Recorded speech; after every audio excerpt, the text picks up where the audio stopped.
May isa ka tawo nga ang iyang ngalan si Lazarus. Siya kag ang iyang mga utod nga si Maria kag Marta nagapauli sa Betania.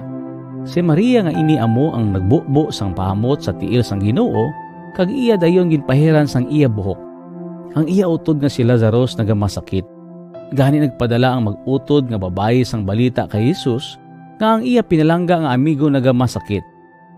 Pagkabati ni Jesus nga si Lazarus nagamasakit, nagsiling siya, "Ini nga masakit hindi magresulta sang kamatayon. Ang katuyuan nga nagamasakit siya kay agud mapadunggan ang Dios. Tungod sa iya gahom kag agud ako nga anak sang Dios mapadunggan man." Palangga ni Jesus si Marta, si Maria kag si Lazarus.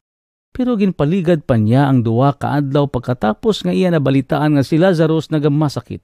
Gani ginsilingan sila ni Jesus sing maathag, "Patay na si Lazarus. Pero nagapasalamat ako nga wala ako didto, kay para ini sa inyo kaayuhan. Tungod kay may himuon ako agud magdugang pagid ang inyo pagtuo sa akon. Dali, kadtuan ta siya." Pagkabati ni Marta nga nagpadulong si Jesus, nagawa siya sa pagsugata sa iya pero si Maria nagpabilin sa balay. Pag-abot ni Marta kay Jesus, nagsiling siya, "Ginoo, kun diri ka lang, wala kon tani na patay ang akon utod. Pero nahibaluan ko nga bisan subong maghatag ang Dios sa imo sang bisan ano nga imo pangayoon sa iya. Mabanhaw ang imo utod." Nahibaluan ko nga mabanhaw siya sa katapusang adlaw kung banhaw na ang mga patay. "Ako ang nagabanhaw sang mga patay, kag ako man ang nagahatag sang kabuhi. Ang nagatuo sa akon bisan mapatay pa siya, mabuhi siya liwat. Buhi kag nagatuo sa akon hindi na mapatay hasta san-o. Te, nagapamati ka bala sini?" "Nagapamati gid ako nga ikaw amo ang Kristo, ang anak sang Dios nga amon ginahulat nga mag-aabot diri sa kalibutan."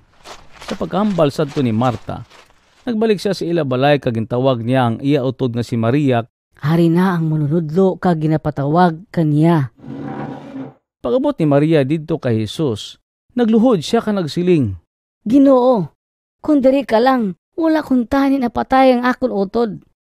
Pagkakita ni Jesus nga nagahibi si Maria kag pati ang iya mga kaupod nga mga Hudiyo, natandog gid ang iyang tagipusoon. "Sa diin ninyo siya ginlubong? Dali Ginoo itudlo namon sa imo." Naghibi si Jesus. Gani nagsiling ang mga Hudiyo, "Kita ninyo kung daw ano ang iya pagpalangka kay Lazarus?" Pero nagsiling ang iban, "Hindi bala ginayon niya ang mga mata sang bulag? Ti nga wala niya mapunggi ang kamatayon ni Lazarus? Kuhaan ninyo ang bato." Pero nagsiling si Marta nga utod sang napatay, "Ginoo, mabaho na siya subong, kay 4 na kaadlaw nga siya ginlubong." "Hindi bala nga nagsiling ako sa imo nga kun magtuo ka, makita mo ang gahom sang Dios?" Gani ginkuha nilang bato. Nagtangla si Jesus sa langit ka nagsiling, "Amay, nagapasalamat ako sa imo tungod kay ginpamatian mo ako. Nahibaluan ko nga pirmi mo ako ginapamatian. Pero nagasiling ako sing pareho sini para sa mga tao nga diri subong sa akon palibot. Agud magpati silang ikaw amo ang nagpadala sa akon diri sa kalibutan. Lazarus, guwa ka!" Kag nagwa matuod ang napatay nga si Lazarus, nga ang iya kamot kag tiil may nagasambod pa nga mga tila nga linen. Kag ang iya guya na putos man sang panyo. "Hubarin ninyo siya kag palakta."